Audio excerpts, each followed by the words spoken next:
Bismillahirrahmanirrahim. Assalamualaikum warahmatullahi wabarakatuh. Kembali lagi kita kepada media pembelajaran kelas 10 Madrasah Alia Ismar dengan guru pembimbing Nuri Ayub SPDI, yaitu tentang materi bab zakat. Kata konsep yang akan kita bahas adalah zakat fitrah dan zakat mal.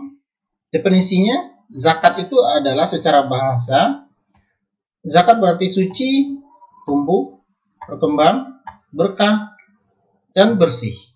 Nah, itu secara bahasa. Jadi, yang suci tumbuh kembang itu adalah harta, jiwa, dan perilaku kita.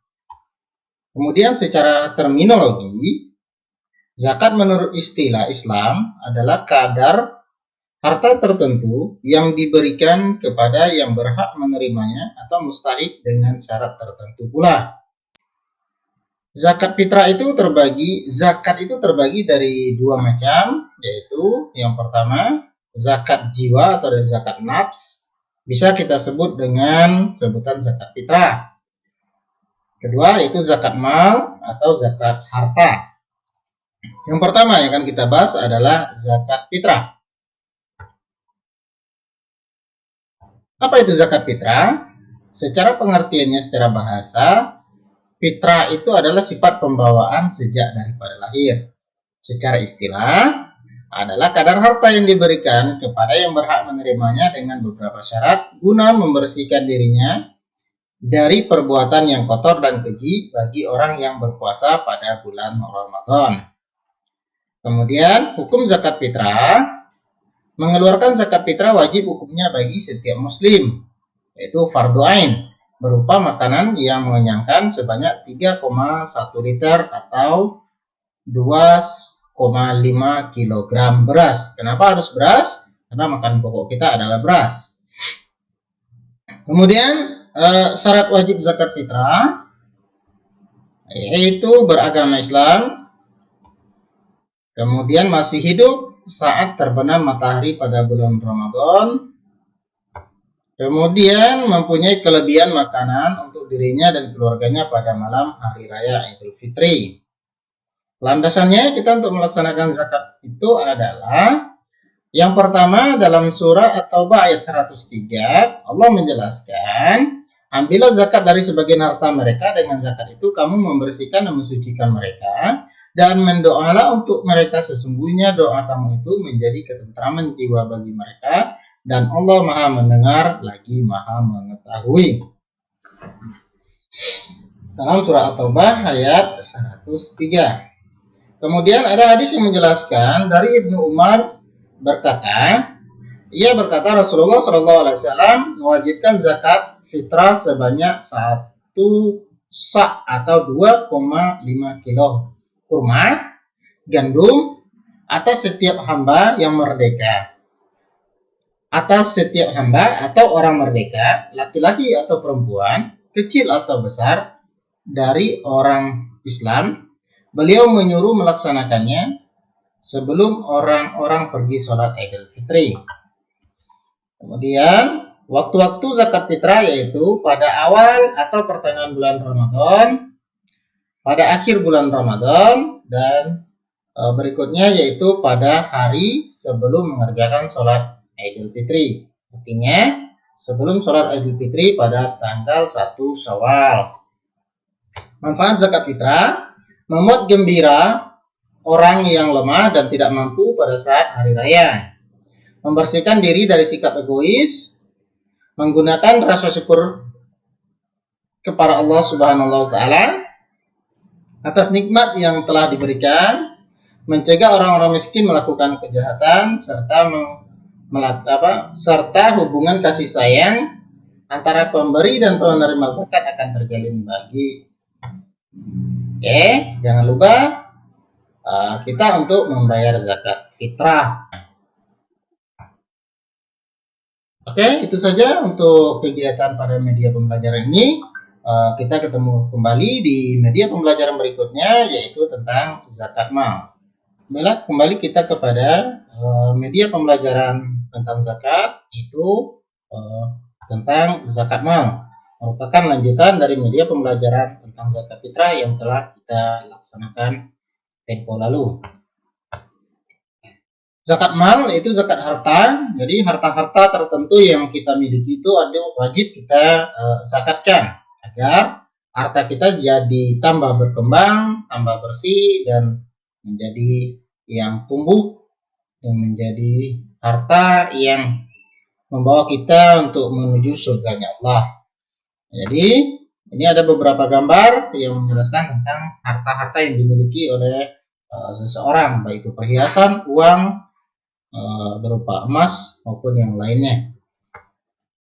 Istilah yang berkaitan dengan zakat mal, yang pertama adalah nisab. Nah, nisab adalah batas minimal harta yang wajib dikeluarkan zakatnya. Nah, ini kata-kata kunci seperti ini harus kita ingat dalam pembelajaran zakat mal.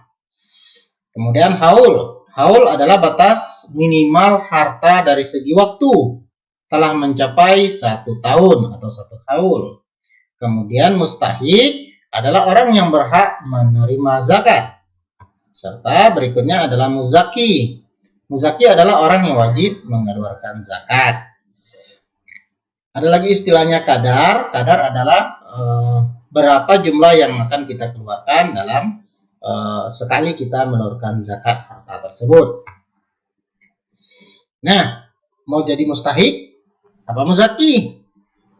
Kalau saran dari Bapak, lebih baik kita menjadi seorang muzaki, menjadi seorang yang dermawan, menjadi seorang yang sering mengeluarkan zakat. Bukan jadi mustahik itu bukan masalah hal yang tidak bagus. Bagus juga menjadi mustahik. Kalau bisa, terutama kalau kita menerima zakat itu kita dari asnaf amil, artinya kita ikut berperan serta dalam mensukseskan zakat dalam kehidupan sehari-hari kita di tempat kita berada. Kriteria hartanya, yang pertama dimiliki secara sempurna, yang kedua produktif, yang ketiga melebihi nisab, yang keempat melewati haul, yang kelima melebihi hajat atau kebutuhan kita, dan yang keenam itu bebas dari hutang, artinya kita sudah tidak punya hutang lagi. Artinya hutang lebih didahulukan harus kita bayar baru kita melaksanakan zakat mal maksudnya. Catatannya, secara umum syarat-syarat tersebut kecuali hasil pertanian tidak perlu mengikuti haul setahun, melainkan zakatnya setiap kali panen. Berupa bahan makanan mengenyangkan dan ditahan atau disimpan dalam waktu yang lama. Berikutnya jenis zakat, yaitu peternakan, zakat pertanian, zakat perdagangan, zakat emas perak, zakat fitrah, zakat rikas dan harta terpendam atau harta karun. Ke-8 yaitu zakat persewaan. Dari nomor 1 sampai nomor 6 ini merupakan pembahasan dalam zakat klasik, sementara yang profesi dan persewaan itu masuk kepada zakat kontemporer. Artinya melalui kajian terbaru tentang profesi seseorang yang wajib mengeluarkan zakat. Mustahik zakat. Nah, di dalam Al-Quran surah At-Taubah ayat 60 Allah menjelaskan sesungguhnya yang berhak menerima zakat itu hanyalah 8 asnaf yang boleh menerima zakat fitrah. Selain daripada itu tidak termasuk ke dalam mustahik atau asnaf zakat. Apa saja itu? Nah, yang pertama adalah fuqarah. Fuqarah itu apa? Tidak mempunyai penghasilan sama sekali. Kemudian miskin. Kalau orang miskin itu punya penghasilan tapi tidak mencukupi untuk memenuhi kebutuhannya. Kemudian amil, yaitu petugas yang mengumpulkan zakat atau pendistribusian zakat. Kemudian mu'alaf. Mu'alaf ini adalah orang yang masuk Islam, diharapkan dia kuat imannya dan tidak goyah imannya. Nah, itu diharapkan maka diberikan zakat kepada dia.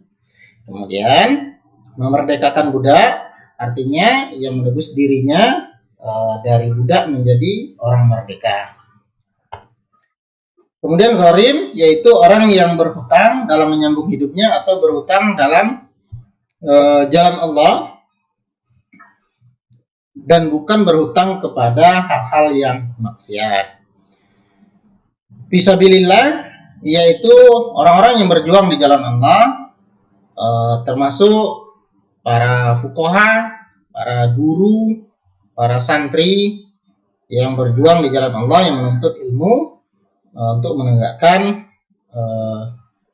menegakkan apa istilahnya itu, membesarkan syiar-syiar agama Islam. Kemudian Ibnu Sabil ini adalah musafir kehabisan bekal dalam safar yang baik. Nah, safar yang baik ini istilahnya perjalanannya itu perjalanan yang baik, tidak merupakan perjalanan yang maksiat. Oke. Satu, zakat ternak. Nah, zakat ternak ini banyak ternaknya. Yang pertama, unta, sapi, dan kambing. Kalau unta itu tempat kita tidak ada unta. Kalau sapi itu sama dengan kerbau, dan kambing itu sama dengan domba. Untuk batasannya, tapi kalau hewannya juga tidak sama. Oke, yang pertama adalah nisab unta. Nah, nisab unta, jika kita memiliki 5 sampai 9 ekor unta, maka dalam 1 tahun, maka besar kadar zakat yang harus kita keluarkan adalah 1 ekor syah. Syah itu apa? Syah itu adalah dalam keterangannya kambing betina. Nah, kemudian ada istilahnya bintu mukat, yaitu unta betina genap usia 1 tahun masuk ke 2 tahun. Ini keterangannya bisa kita lihat di sebelahnya. Kemudian nisab sapi dan kerbau. Nisab sapi dan kerbau itu adalah jika kita memiliki sapi 30 sampai 39 ekor sapi, kemudian sapi itu sudah kita miliki selama 1 tahun atau 1 haul, maka kita wajib mengeluarkan 1 ekor tabi. Tabi itu apa? Sapi betina atau jantan yang sudah genap usianya 1 tahun atau masuk usia ke dalam 2 tahun. Artinya berusia 2 tahun lebih, 1 tahun lebih. Dan begitu yang berikutnya. Kemudian nisab kuda. Nah, kuda ini sebenarnya tidak semua mazhab yang melaksanakannya. Keterangannya, kuda memiliki zakat hanya menurut mazhab Hanafi, sedangkan menurut mazhab Maliki, Syafi'i, dan Hambali tidak wajib untuk melaksanakan zakat kuda. Nisab kambing, artinya jika kita memiliki 1 sampai 39 ekor kambing dalam tahun itu, maka kita tidak diwajibkan untuk bayar zakat. Namun, jika kita telah memiliki 40, artinya sudah sampai 1 nisab, kita keluarkan 1 ekor kambing betina. Begitu juga untuk berikutnya lagi, jika kelipatannya 100, maka tambah 1 ekor kambing lagi. Tambah dengan kelipatannya 100 lagi, maka tambah 1 ekor kambing lagi. Nah, itu seterusnya. Kemudian, nisab harta. Nah, ini kadarnya emas 93,4 gram, kadarnya 2,5, perak juga 642 gram, kadarnya sama 2,5. Dan ini bisa kita baca, setelah ini juga akan bisa kita baca. 2, yaitu zakat tanaman. Tanaman yang dizakati ada jenis-jenisnya, kemudian nisabnya, waktu pelaksanaannya, kemudian zakatnya. Pertama, buah-buahan dan butir-butiran. Buah-buahan itu anggur, kurma, dan kismis. Sementara biji-bijian itu gandum, jelai, beras, serta jagung. Nisabnya adalah 815 kg atau setara dengan 1482 kg gabah. Waktunya yaitu setiap kali panen, dan kadarnya yang dikeluarkan 5% jika diairi atau menggunakan sistem pengairan. Kemudian yang 10% tidak menggunakan sistem pengairan. Yang pertama, buahnya anggur.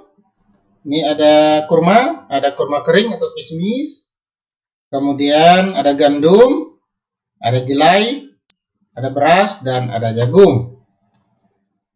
Ketiga, emas dan perak. Syaratnya nisab, waktu, dan kadarnya. Tidak dipakai sebagai perhiasan. Kemudian nisabnya 93,4 gram. Ini bermacam-macam ketentuan tentang ini. Ada perbedaan pendapat tentang besarannya. Kemudian untuk perak 642 gram perak. Waktunya setiap tahun komaria, artinya setiap hitungannya mulai 1 tahun. Kadarnya adalah 2,5%.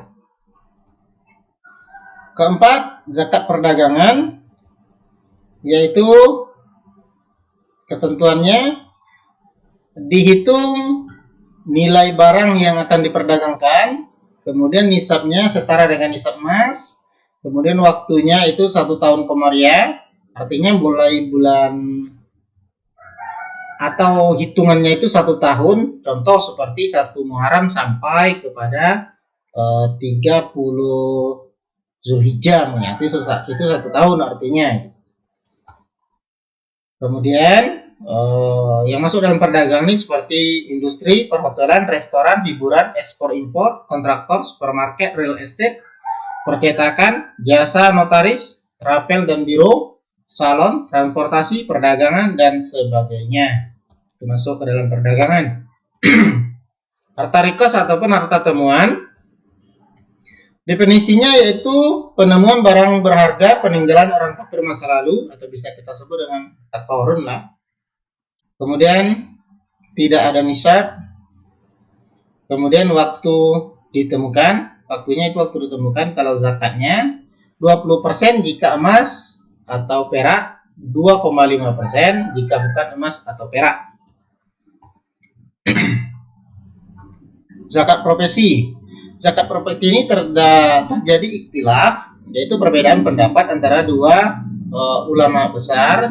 Yang pertama mengatakan wajib, dan yang kedua mengatakan tidak wajib. Orang yang kaya itu wajib zakat, sementara ulama kedua mengatakan tidak ada nasnya. Nah, ulama pertama itu Yusuf Qaradawi, yang kedua yaitu Wahbah Zuhaili. Nah, ini orangnya, fotonya. Nah, kemudian zakat profesi. Zakat profesi yaitu gaji kotor dan gaji bersih. Gaji kotor langsung bayar, gaji bersih sisa kebutuhan pokok. Nisabnya setara dengan 1481 kg gabah. Waktunya setiap kali menerima gaji, kadarnya adalah 2,5%. Hikmahnya menjaga harta, menyembuhkan penyakit, memperbanyak harta, mensucikan jiwa. Itu aja pembahasan kita terkait kepada materi zakat fitrah. Jika ada yang ditanyakan, silakan dipertanyakan kepada Bapak secara langsung.